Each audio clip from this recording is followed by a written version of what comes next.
বিশেষ করে হযরত ঈসা আলাইহিস সালাম তো বলেছেন, কোরআনেই তার করে গেছে, হযরত ঈসা আলাইহিস সালাম তার উম্মতদেরকে বলেছিলেন ওয়ামুবাশশিরাম বিরাসূলিন ইয়াতি মিন বা'দি ইসমিহি আহমদ। আমার পর একজন রাসূল আসবে, সেই রাসূলের সুসংবাদ দিলেন এবং তার নাম বলে দিলেন, তার নাম হবে আহমদ। সুবহানাল্লাহ। ইয়ার হাজিরিন, শুধু তাই নয়, আল্লাহর হাবিবের আগমনের কথা সবচেয়ে বেশি জানতেন ইহুদিরা। হযরত মুসা আলাইহিস সালাম, যেমন কোরআনে সব নবীদের থেকে মুসা নবীর নাম বেশি এসেছে, তাওরাত শরীফে সকল নবীর থেকে আমার নবী মুহাম্মদুর রাসূলুল্লাহর নাম সবচেয়ে বেশি এসেছে। সুবহানাল্লাহ। মুসার নাম কোরআনে বেশি, তাওরাতে রাসূলুল্লাহর নাম বেশি। হযরত মুসা আলাইহিস সালাম তিনি তাওরাতে রাসূলুল্লাহ উম্মত মানে আমাদের শান আর মান এত বেশি দেখেছে যে তিনি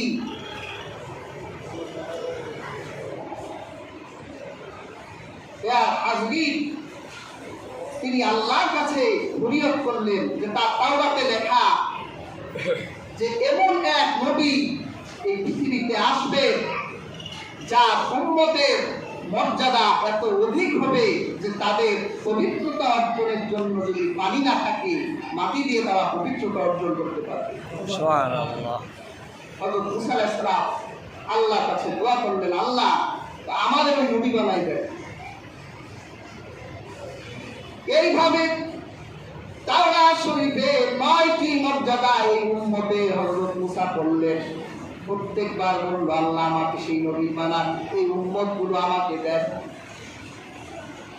10বার বলল, আল্লাহ যদি এই উম্মতগুলো আমাকে না দেন তাহলে ওই নবীর উম্মত আমি মুসাকে বানাই। সুবহানাল্লাহ।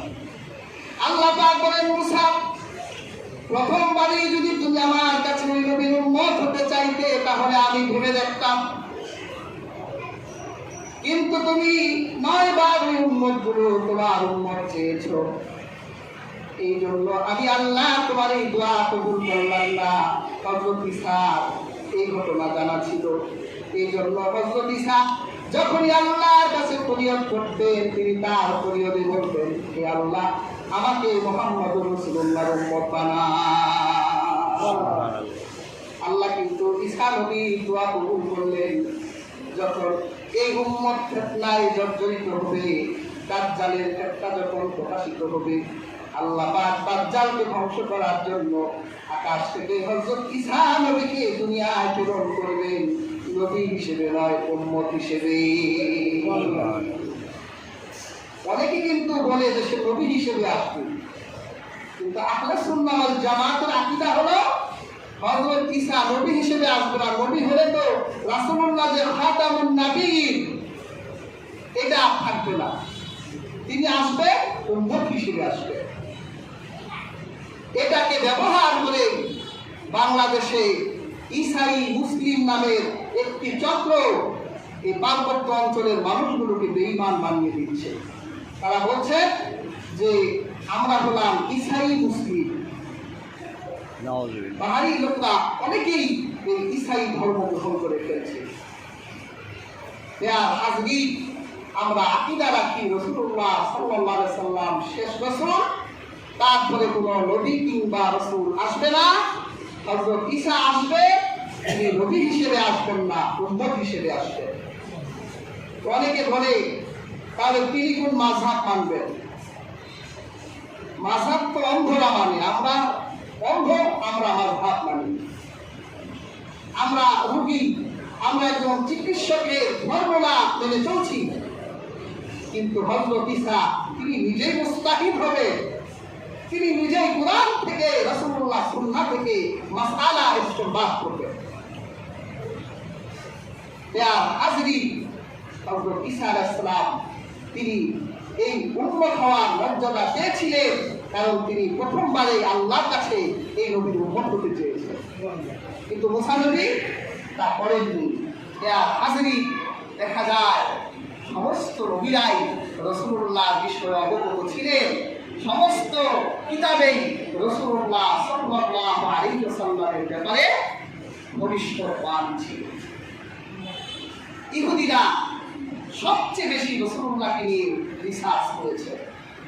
ওরা এত বেশি রিসার্চ রাসূল পাক সাল্লাল্লাহু আলাইহি ওয়াসাল্লামকে নিয়ে করেছিলেন যে তারা কোথায় কোথায় রাসূল কারীম সাল্লাল্লাহু আলাইহি ওয়াসাল্লাম আসবে ওই জায়গাগুলো নির্ধারণ করে তারা তরবারি বিষাক্ত ধারালো করে বিষ মিশ্রিত তলোয়ার নিয়ে দাঁড়িয়েছিলেন যে এই রাস্তা দিয়ে মুহাম্মদ সাল্লাল্লাহু আলাইহি ওয়াসাল্লাম আসলে আমরা তাকে হত্যা করব।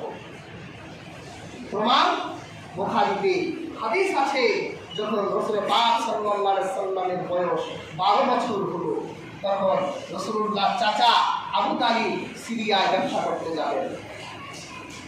আল্লাহর হাবিব পায়রা ধরলেন, চাচা আপনার সাথে আমিও সিরিয়া যাব। আল্লাহর হাবিব রাসূলুল্লাহকে নিয়ে যখন আবু তালিব